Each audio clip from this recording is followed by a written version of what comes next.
Hey, so I am Natisha Willis, your online networking strategist. And so in this video, I just want to talk to you a little bit about connecting with influencers as a way to expand your brand. Okay.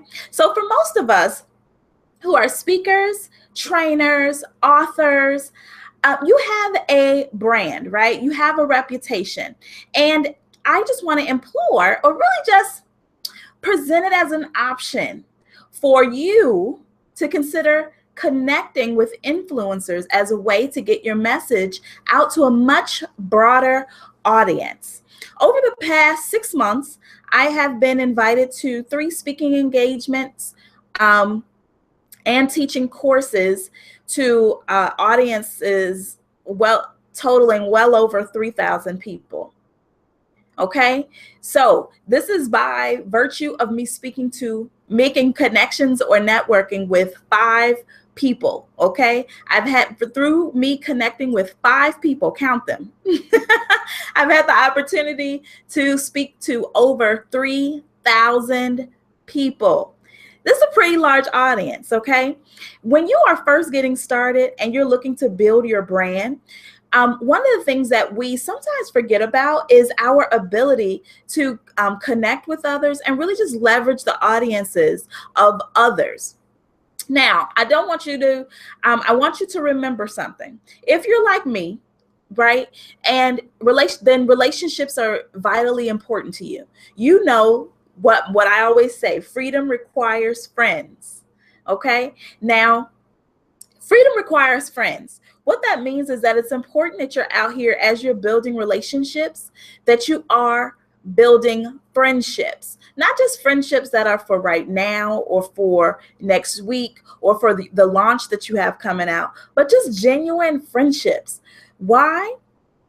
Because people can tell when you aren't being genuine. Okay, I make it a habit just to make friends with people. And so 3 tips that I want to give you really quickly to help you build those connections and really expand your brand and increase your influence. 3 quick tips. Number 1 is know yourself. It's vitally important that you know who the hell you are. And one of my favorite ways to figure this out is to really Myers-Briggs type inventory. I was certified about 10 years ago. To administer and interpret results from the Myers-Briggs type inventory. And this is a personality assessment that's well over 50 plus years old now. And so it's based on scientific data that really states that people have different behavioral preferences, right? So we have to remember this. People have different behavioral preferences, have different strengths that oftentimes we are not aware of. So there are several free assessments that you can take online that will help you to identify what your 4-letter type is. So number 1, know yourself. When you're looking to expand your brand and increase your influence, you want to make sure that you know who you are. Okay, the Myers-Briggs type inventory is one way that you can do that. If you want, you can set up an appointment with me and we can go over your results. I'll include the link down in the bottom for you to do that. But if you want to get an official assessment done. But another thing that you want to do is really just get comfortable with you.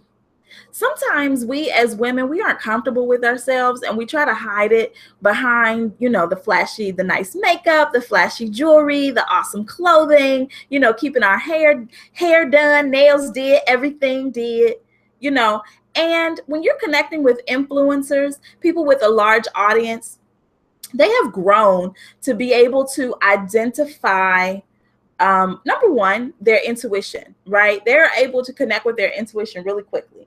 And so if you are not the best that you can be, and this has nothing to do with the way you look, right? This is a lot deeper than the way you look. If you are not at your best, most times influencers, those with really large audiences, know that already. Okay, and so it's really important that we get in the habit of being in spaces where we are comfortable, where we can be vulnerable, where we can tell the truth, and where we are surrounded by people who tell the truth to us. Okay, this is something that we often overlook, the ability and really the strength that comes from being able to be vulnerable. I'm from the South Side of Chicago, and so where I grew up, it was often looked at as a weakness to be vulnerable. And I mean vulnerable with your feelings, vulnerable with your thoughts, and really just being true and honest when you were hurt or upset or sad even, right? Those kinds of things were not looked upon really in a really good light.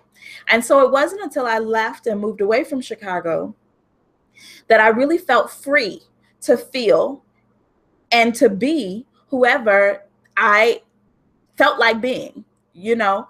So I just want to encourage you to begin finding those spaces where you can be who you are without any apologies. And if you feel like, and when you're vulnerable, and when you feel like being vulnerable, that you're in spaces where that's supported. It's so important that we have support, because oftentimes we're the first in our families to go into, to get coach certifications or to write books or to launch our companies, our consulting companies, right?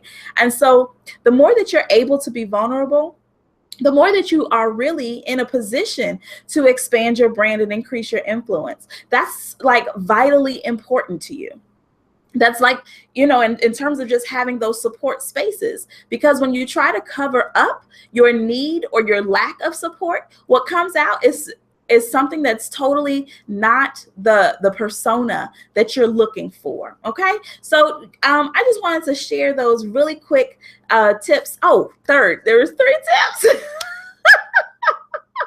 Number 1, number 2 was definitely to get in places where you're supported and vulnerable. But number 3, get help. You know, oftentimes I know therapy is not looked at in a lot of communities as a good thing. But I'm going to tell you, I had a therapist, and it was, when I worked with my therapist, it was the greatest thing I could have ever done. You hear me? I had someone who had an objective point of view, who not necessarily offered advice, but was really just a listening ear.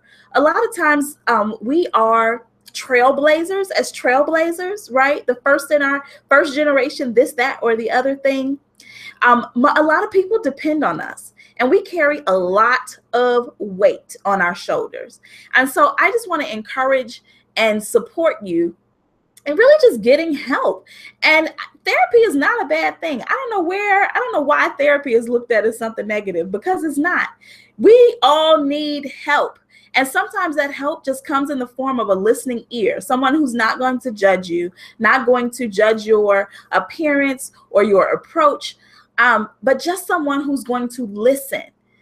Therapy is like great, and it's therapeutic, but it's awesome for those of us who are the first in our families to blaze new trails, because oftentimes everyone comes to us with their issues or their problems, looking for us to solve them. And sometimes we just need to sit on the couch, share our story with someone who's not going to listen for 5 minutes and then say, okay, so my turn.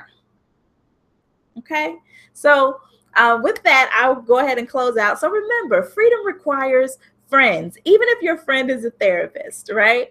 So go out there, please go and make a new friend today, expand your brand, increase your influence, and I'll see you later. Have a great and awesome day.